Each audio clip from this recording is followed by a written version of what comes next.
en tu corazón, en tu familia, y que pueda hacer la obra así como una vez esa obra la hizo en mi vida, en mi familia. En esta tarde quiero compartirte un fragmento de mi testimonio.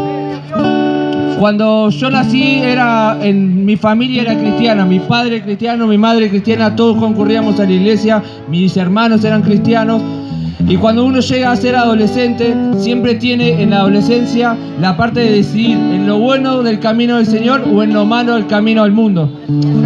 Mayormente siempre la decisión más fácil es irse al mundo, porque es esa la decisión más fácil. Cuando te encontrás alrededor de malas amistades, las que están todo el día a diario, decidís irte a lo más fácil, porque la vida es eso.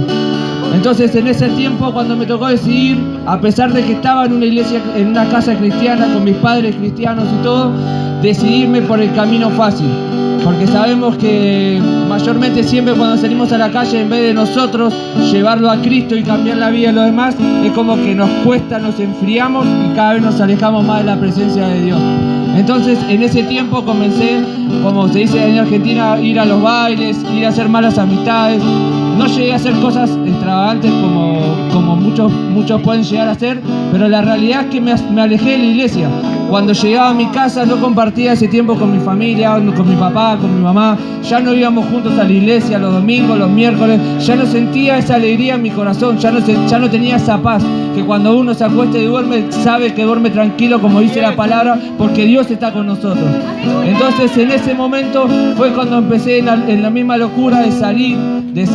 Cuando llegaba siempre estaba esa mamá, ese papá que clamaba, que oraba. Cuando yo llegaba en las noches o en las madrugadas, siempre tenía esa madre que me decía: hijo, llegaste. Cuando teníamos con mi otro hermano, que éramos los dos prácticamente de la misma edad, decíamos: hijo, llegaste. Y decíamos: sí, mamá, pero decíamos: ¿cómo hiciste para despertarte justo en el momento en el cual estabas llegando? No, es que no se despertaba justo en ese momento, no había dormido en toda la noche. Ella, como madre, como padre, no podían dormir en la noche cuando nosotros salíamos y nos íbamos a esos lugares. Por ahí cuando estábamos a mitad de la mañana, mientras nosotros dormíamos, teníamos un papá que oraba, porque cuando nosotros abríamos los ojos, inconscientemente mi papá estaba arrodillado al lado de mi cama, orando y clamando, porque sabía y creía que Dios iba a hacer la obra en mi vida. Sabía y creía y declaraba con su boca como padre que Dios iba a hacer el milagro en nuestra vida. Así que fue que nunca dejaron de orar, nunca cesaron sus oraciones, como madre, como padre, siempre estaban ahí alrededor de nosotros, aunque sabíamos que habíamos tomado esa decisión, el cual no era buena para nuestra vida, pero ellos igual como padres siguieron clamando. Con el correr del tiempo conocí a mi esposa, que nos pusimos de novio. Yo de día trabajaba y a la noche iba al colegio, y así fue como terminé mi secundario. Y cuando nos conocí a mi señora, al poco tiempo nos tomamos la decisión de sorpresa que fuimos papás, íbamos a ser papás de mi hija, la más grande. En ese momento fue como una noticia que no la esperábamos, fue una noticia grata, pero en ese momento no la esperábamos porque no estábamos en el camino del Señor.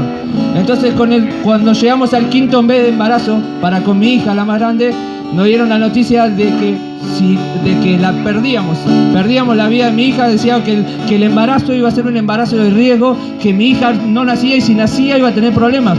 Entonces en ese momento siempre, lamentablemente para un cristiano, que cuando llegamos a la iglesia llegamos en nuestro peor momento.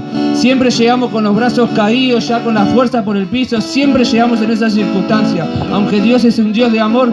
Y en ese momento cuando llegué con mi esposa a ese lugar, y allí fue cuando Dios me salió al encuentro, cuando hizo el milagro en mi vida. ¡Gloria! Hoy en día el Señor se manifestó grandemente. Yo tengo mi hija tiene 11 años, ella es la que está danzando en la iglesia, tengo una hija más, y el Señor me salió al encuentro con ese lazo de amor. Por eso en esta tarde quiero darle toda la gloria y honra al Señor por su misericordia, por su amor que estuvo con nosotros. Por eso en esta tarde, más que nada, quiero decirte, iglesia, que aún no estás perdido, que nada está perdido, que aún donde estés, cuando no sepas tomar esa decisión, cuando no tengas a nadie alrededor el cual pueda darte una ayuda, una oración, el que no pueda levantarte los brazos, en esta noche llegó el Señor de señores a este lugar para que te acerques, para que puedas cambiar tu vida completamente, para que puedas tomar esa decisión correcta de acercarte a los brazos de papá. En esta noche Él te está esperando, es un Dios de amor y de poder. Por eso es que estamos aquí, un grupo de locos de Argentina, venimos a este lugar a transmitir ese Dios de poder y amor.